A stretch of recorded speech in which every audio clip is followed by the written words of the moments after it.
everyone, I hope you're having a fantastic week. I just wanted to do kind of a follow-up video to the video I made yesterday talking about the developers and development and the multiple ways to play and multiple endings we'll be getting in Dragon Quest VII Reimagined. So this video is more about the new vocation details that were revealed in the Game Informer magazine that came out a couple days ago. I want to get into the details as to what was announced, as well as kind of reconfirming some stuff that we may have already known. If you enjoy Dragon Quest or JRPGs, top 10 videos, reviews, and podcasts, please remember to like, subscribe, and turn notifications to all so you don't miss the next video.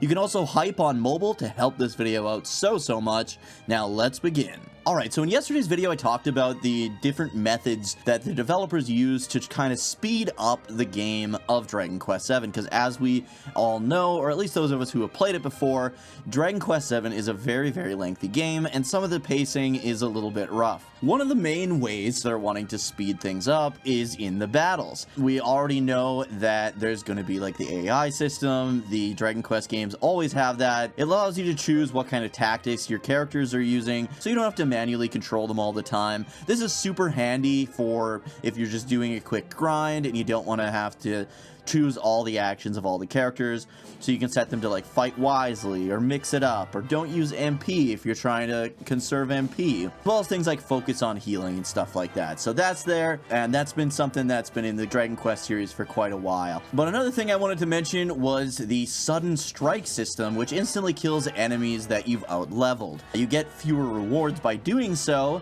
but you can defeat enemies on the world map if you're just running by them, and you know it would be an annoying fight anyways because they're way lower level than you. You can just one-shot them as you kind of run past. So that's going to be super handy and speed things up immensely. And if they're enemies that are closer in strength to you, you can just get extra damage in before the battle starts this way as well, which was something you could do in Dragon Quest XI, at least in the definitive edition. I can't remember if that was in the original or not. Let me know down in the comments if you remember. So that's already two major ways that they're going to be speeding up this game that don't involve cutting actual content like stories, scenarios, and stuff like that. But the customization and streamlining does not end there. In Dragon Quest VII Reimagined, they added a new system called Moonlighting. So anyone that's played Dragon Quest VII knows there's an extensive vocation system here, and it took forever to level up your vocations. Your vocations, I believe, had 8 levels, from level 1 all the way up to Master, which meant like you'd mastered that vocation or job class or whatever you want to call it. Dragon Quest VII Reimagined will be sporting 20 vocations for each party member, plus an initial exclusive vocation pre-equipped to each character when they join the party. So each character is going to have their own unique kind of vocation or job class before you get access to the vocations, which is really cool. We kind of already knew that, but I just wanted to kind of cover all the vocation info in this video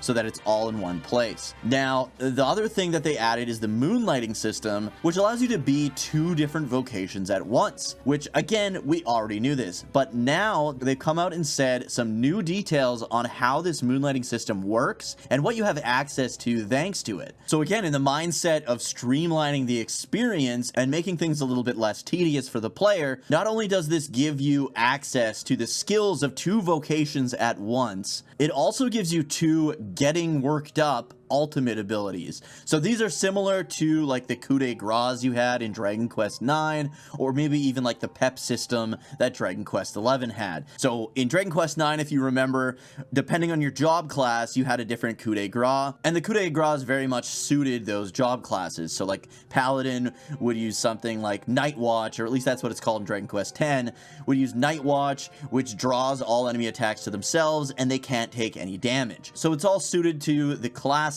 For example, the getting worked ups that you would have if you were a sailor and a thief. The sailor vocation gives you Gritty Ditty, which significantly increases all allies' attack power and agility, and then the thief vocation would give you Repeat Offender, which allows another action to be performed every time a status ailment is inflicted on an enemy. And then of course, one character's getting worked up ability can pair up with other characters getting worked up abilities. So for example, if you had somebody that was a Jester vocation, they can easily inflict status ailments with skills, which would allow them to benefit greatly from another character's repeat offender action. There's a ton of great synergy between all the vocations, and it's going to allow a lot of customization for the player. And I think this is going to open up a lot of experimentation, and it's going to be an absolute blast to play with. Another thing that I don't think was mentioned is that when you get worked up, you will have a choice between the two job classes you have's getting worked up abilities. So it's not like you have a primary vocation and a secondary vocation,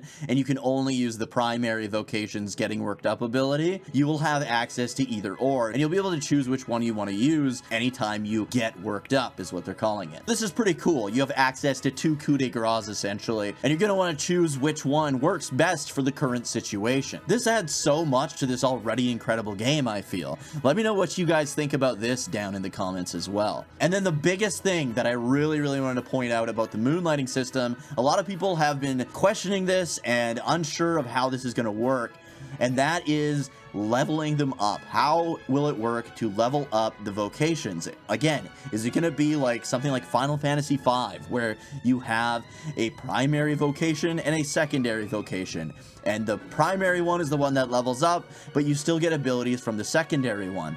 No, that is not the case. You'll be able to level up both vocations on that character simultaneously. This is going to speed things up so much. I can't even tell you how many countless hours I've spent grinding vocations in Dragon Quest VII or Dragon Warrior 7 on the PlayStation 1.